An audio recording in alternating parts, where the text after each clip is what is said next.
अरे 2,000 इकले गेले, 2,000 5,000 याच्यापेक्षा अरे एकीकडे हा आमदार आपल्या लेकीबाईचं कल्याण करायला निघाला, या मतदारसंघाचं कल्याण करायला निघाला. मला काहीच स्वार्थ त्याच्यामध्ये नाही. आणि हे लोक फक्त म्हणतात की संजय गायकवाडला पाडा कशा करता. एक 100 रुपयाच्या दारूच्या बाटली करता तुम्ही तुमचा परिवार दावार लावता आणि बायकोला टचरे सांगता. मी सांगतो असं म्हणता का? आणि तुम्ही साधं एक मत मला देऊ शकत नाही. फक्त दारू, मटण, पैसे. अरे 2,000 इकले गेले, 2,000 5,000 याच्यापेक्षा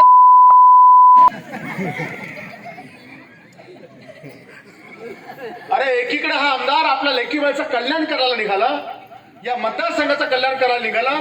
मला काहीच स्वार्थ त्याच्यामध्ये नाही. आणि हे लोक फक्त म्हणतात की संजय गायकवाडला पाडा कशा करता.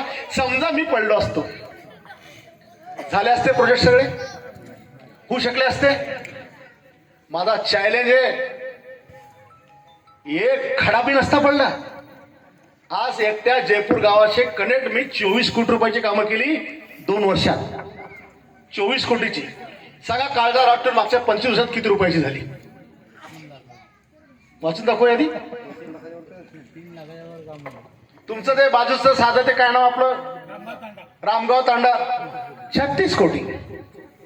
10 मोताळा तर मोताळा शहर किती आहे, 148 कोटी.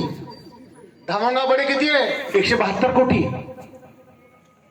आकडेवारी पाहिली तर डोळे फिरतील. आता बघा तुम्हाला काय काय, तुम्ही तर परतफेड केली, तुमचं काय, तुमच्याबद्दल हा विषयच नाहीये. पण स्मशानभूमी सौंदर्यीकरण 5 लाख, हायमार्ट्स 3 लाख, बचत भवन 10 लाख, पुन्हा बचत भवन 15 लाख, देवी मंदिर 20 लाख, शेत पांढरा रस्ते 2 48 लाख मंजूर केले, पण तुम्ही केले नाही. जयपूर धामणगाव देशमुख 225 लक्ष रस्ता त्यांची दिशाभूल करून आलो आणि आपले पागल साले त्याला बळी पडले. आज मला सांगा, दुर्दैवानं आपली 841 जर जागा पडली असती तर ना पुतळे ठिकाणावर राहिले असते, ना शहरातली लाईटिंग ठिकाणावर राहिली असती, ना तुमचे जे बांध पडणारे ते बांध ठिकाणावर राहिले असते. मला कळत नाहीये आपल्या लोकांना की तुम्हाला नेमकं पाहिजे काय. बाबा तुम्हाला तुमच्या लेकराचं भविष्य नाही पाहिजे, तुमच्या शेतीला पाणी नाही पाहिजे, शेतीला लाईट नाही पाहिजे, तुम्हाला रोजगार नाही पाहिजे, तुम्हाला फक्त एक तरीचं एक 60 काय किती रुपयाची असते ती दारूची बाटली.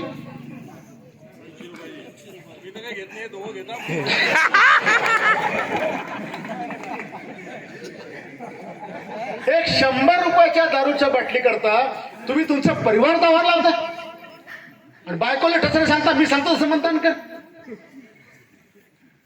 और मुस्लिम समाज तक काय मला कळत नहीं, कहां से तुम्हारे फतवे आते हैं, क्या वोटिंग करते, क्या डरपोक लोग हैं तुम, क्यों डरते हैं?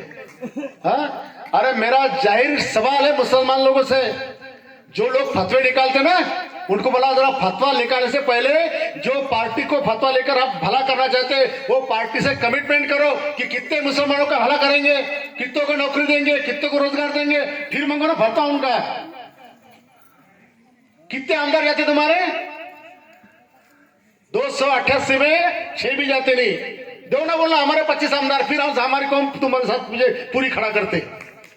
बोलो ऐसा बस. तुम्हारे गांव के लीडर आते, इस्लाम खतरे में है, ये आएगा तो ऐसा होगा, रामगिरी बाबा आएगा तो ऐसा करेंगे, कोई कुछ नहीं करता. जा रहे फुकड़ में सब उनके पीछे. अरे कब तक चलेगा, कौन चालणार आहे. आणि म्हणून आज जयपूरवासियांना मी या निमित्ताने एवढंच सांगेल, एक जगा वेगळं काम करायला मी निघालो होतो. मी जात खतम करून टाकली होती. 5 वर्षात कुठली दंगल होऊ दिली नाही. सगळ्या शेतकऱ्यांना आपण सुरक्षा प्रदान केली.